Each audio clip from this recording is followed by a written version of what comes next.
If you've been building in Minecraft for a while and feel like everything you make looks basic, repetitive, or just plain ugly, then this video is for you. Because today I'm going to show you that you can build way better than you think. You've been taught wrong this whole time. They told you a house is just walls, a floor, and a roof. But what if your house is inside a cave or hanging from a cliff? That's why I'm here to show you step by step how to level up your builds. They told you to find a good spot before you start building, but that's not totally true. That might actually be our first mistake. Before picking a location, we need to know what we want to build. The IDEA is our starting point. The idea is basically what kind of house we want: a modern house, a mega base, a cave house, a mountain house, or maybe a mix of styles to create something totally your own. I personally love mountain houses, but to choose a good idea, we can try improvising a bit. Let your imagination flow.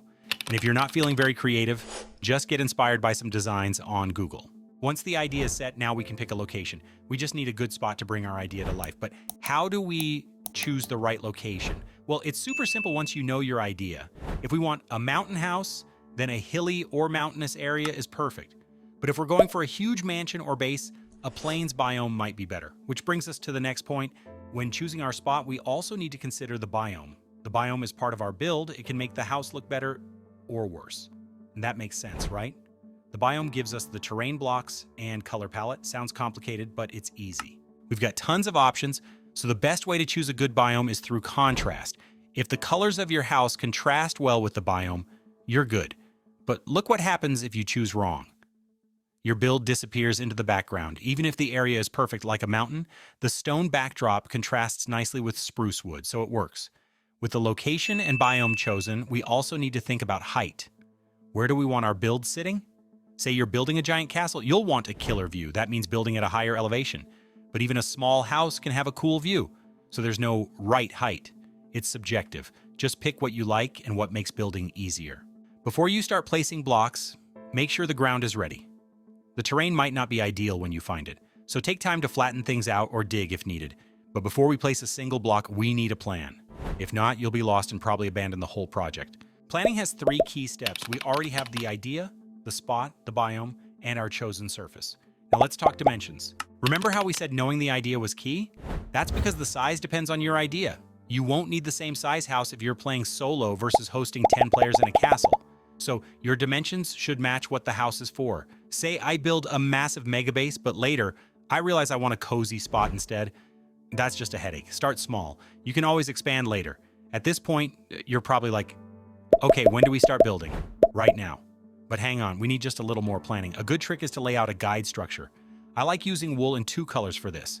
Place one color for the outline and another for the shape. That helps me keep track of dimensions. And don't make it just a flat square. Add or remove little chunks so it feels more dynamic. The less boxy your structure is, the better it will look. Now, to really level up your build, it has to look good outside and inside. So let's split it up. Before we go on, stick around to the end and I'll tell you how to download this exact build. Don't forget to hit subscribe. Your support can help me reach 1,000 subs. Once the guide structure is set, you've got 2 choices. Build from outside in or inside out. I'm a fan of inside out, so we'll start with the interior. For the inside, you can go with open, wide layouts or divide it into rooms. Either works. With open spaces, you'll just need to decorate more so it doesn't feel empty. But I personally like rooms. You can create a kitchen, workspace, bedroom, etc. Before we start decorating each room, though, we need to think floors, walls, and ceiling. Let's start with the floor. Don't make it all one block or color. That's just boring. Use patterns with different block types. Here are a few options. This checkerboard one really caught my eye, so I'm using it here. Same with the walls. Use combos or patterns. That adds texture and personality. In this case, I'm keeping it simple. Just look at the contrast between the walls and floor, though. Gray stone and dark wood. Perfect. A lot of people leave their cave-based walls totally bare with just lanterns on top. That's fine. But let's take it further. Since we're not adding a regular roof, we're in a mountain, we can still make the ceiling look cool. Let's go rustic. A bit of improvising later. Check out how good it looks with lanterns. Now that we've got the floor, walls, and ceiling, we've got some empty space. And this is literally where the fun begins. It's time to make this place livable. Because, yeah, a bed and chest alone don't make a home. Think about a real house. Or look around your room right now. You probably have a bedroom, kitchen, living room. Maybe we don't need all that here, but it's great inspiration. Let's start with a simple bedroom. Still stuck? Just check bedroom ideas on Google. You can add barrels, chests, plant pots, bookshelves, lanterns. Oh, and don't forget a painting. Every bedroom needs one. Use every space wisely, even walls. You could build an armor stand display on one, for example. This is where planning pays off. If your house is too big, you'll end up with useless empty space, but if it's modest, you can always expand later. Down the line, we might add an enchantment room or a storage hall. For now, let's add a work zone with all the crafting stations we need. It's super important that each section has a purpose. Now let's go back outside. This is just as important as the interior. We don't want a house that only looks good on the inside. Check this out. This is the before and this is the after. Crazy difference, right? So how do we get it to look like that? Now we're bringing in all those natural and decorative blocks. Leaves, fences, walls, chains, lanterns, stairs, flowers, you name it. The goal is for our house to stand out but not clash too much with the biome. It's all about balance. Pick blocks that contrast well against the biome and your build materials. For example, spruce wood contrasts well with green leaves, so we use them both. Trapdoors, buttons, they add texture too. Vines help it look like the house is growing out of the mountain. For paths and entrances, you've got endless options. Use stairs and slabs if it's steep.